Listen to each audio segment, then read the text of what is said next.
The day my father handed my brother $1 million, he gave me a single sentence that was meant to put me in my place. We were standing in a crowded rental hall on the edge of town for a family celebration. My father stood on the small stage, raised his glass to toast my younger brother, Leo, and presented him with a massive check to fund his brand new startup. The room erupted into thunderous applause as Leo beamed with pride. Then, my father turned his gaze toward me, cold and indifferent, and told me to go out and earn my own way. I simply nodded, swallowed my pride, and kept a polite smile on my face, completely unaware that a quiet storm was already brewing. Nobody in that room understood the actual dynamics of the Vance family, nor did they know that I had been the silent backbone of the company finances for a decade. While Leo brought charm and empty promises to the table, I brought rigorous financial planning and bulletproof tax strategies to the family lumberyard.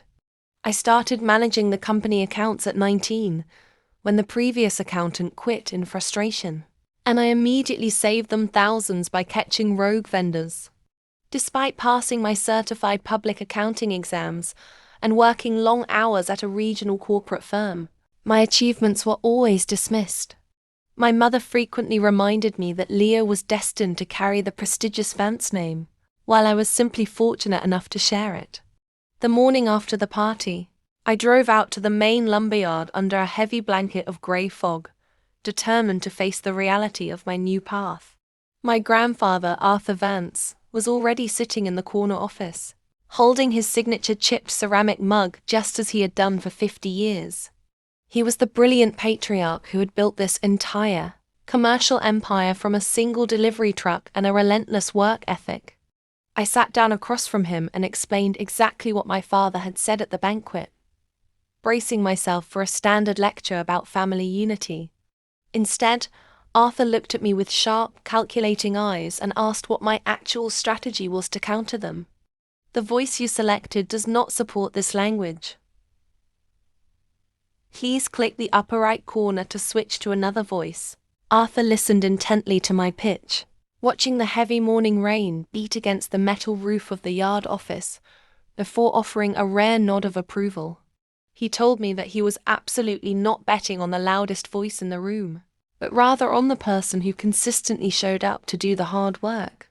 He then instructed me to return the following evening, so he could personally walk me through the original company ledgers. I left that meeting with a strange sense of validation, realizing that the quietest man in the family was secretly observing everything. Within a few weeks, I officially registered my new enterprise under the name Vance Strategy Group, operating out of a tiny spare bedroom in my apartment. My very first client was a mechanic named David Reyes, who was completely drowning in vendor debt and on the verge of losing his downtown garage. His financial records were literally stuffed into a faded cardboard box, and local banks had completely blacklisted him from receiving standard commercial credit lines. I spent 3 consecutive nights analyzing his chaotic expenses, restructuring his high-interest debts, and negotiating manageable payment terms with his parts suppliers. When David successfully secured a fair line of credit through a local credit union, word of my meticulous work began spreading through the neighborhood. While I was working past midnight to save small repair shops, Leo was busy burning through his $1 million endowment to create the illusion of a tech empire. He leased a massive, high-end penthouse office downtown, complete with polished concrete floors, custom glass partitions, and an expensive internal espresso bar. He hired his college friends for vague executive roles, launched a massive social media campaign, and hosted a lavish launch party that cost more than my annual salary. I attended the event to maintain appearances, standing quietly in the back as my father bragged to wealthy investors about his son's natural entrepreneurial genius. However, when an influential investor drifted away from Leo to ask me a real question about profit margins, my brother's smile instantly vanished. Arthur eventually called me into the yard alongside David Reyes, who served as a formal legal witness to a surprise document that would change everything. He slid a single legally binding sheet of paper across the counter, revealing a formal $40,000 corporate investment into Vance Strategy Group under strict commercial terms. He looked at me with immense pride and repeated that he was officially backing the grandchild, who actually showed up to do the real work. I signed the document with a trembling hand, completely unaware that this specific transaction would serve as a massive legal trigger in the future. The investment capital allowed me to help David Reyes expand his mechanic shop, proving that my financial model was actively building community wealth. By early November, I discovered through public financial filings that my father's massive warehouse expansion project had gone completely over budget, threatening the entire lumber company. He had foolishly leveraged the commercial bank loans against the massive inheritance he confidently expected to receive from Arthur in the very near future. The commercial lenders were demanding immediate written proof of the family succession plan to guarantee that the primary corporate holdings would transfer smoothly to Marcus. When my father pressed Arthur to sign the official corporate transition papers, my grandfather completely shut down and refused to cooperate, throwing my father into a panic. I watched his fragile corporate tower begin to wobble from a distance, refusing to interfere with his self-made financial disaster. A few days later, my grandfather peacefully passed away in his sleep, plunging the entire town into a deep period of mourning for a true community leader. I managed the complex funeral logistics, wrote the local obituary, and greeted hundreds of grieving residents while my parents were completely paralyzed by sudden panic. Even during the formal memorial service, I overheard my desperate father whispering to the family attorney about the exact date of the official reading.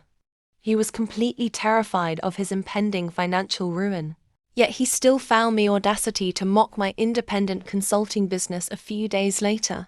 He confidently told me that once the estate was settled, I could finally stop playing businessman and disappear from his corporate territory. The highly anticipated legal reading took place at a prestigious law office downtown, where the entire extended family gathered around a massive oak conference table. My father took the head seat with supreme confidence, fully expecting to inherit the controlling voting shares of the multi-million-dollar lumberyard and supply company. The corporate attorney, a sharp woman named Sarah Jenkins, opened the master file and immediately shocked the room with a massive legal revelation. She explained that Arthur had moved the vast majority of his commercial assets into a private, irrevocable living trust years prior to his passing. My father's face instantly lost all of its color as he realized the traditional public will was completely non-existent. Sarah explained that the controlling shares were legally designated to pass exclusively to the specific heir who had successfully built an independent fund during Arthur's lifetime. Furthermore, the business structure had to be fully documented in writing with a legal witness and verified financial consideration before his passing. The room fell into a suffocating, dead silence as every single relative realized that my $40,000 contract was the exact key to the kingdom. My father completely lost his mind in front of the entire family, jumping to his feet and screaming that the trust was an absolute fraud. I quietly stood up, pulled my original signed contract from my bag, and placed it firmly on the table for everyone to see. I looked directly at my trembling father and reminded him that he told me to go out and earn my own way, and I had done exactly that. I calmly announced that as the sole successor trustee, I would personally ensure the lumberyard remained open and all employee payrolls were fully met. I promised to work directly with the commercial banks to honestly restructure the warehouse debt, ensuring the business survived despite his massive financial mistakes. I learned that an inheritance given by hand can easily be taken away, but a legacy earned through hard work belongs to you forever. I took my father's harsh dismissal as a dare, and in the end, I built a foundation that nobody could ever take from me. Share your opinion by dropping comments. Like and subscribe my channel if you loved your family.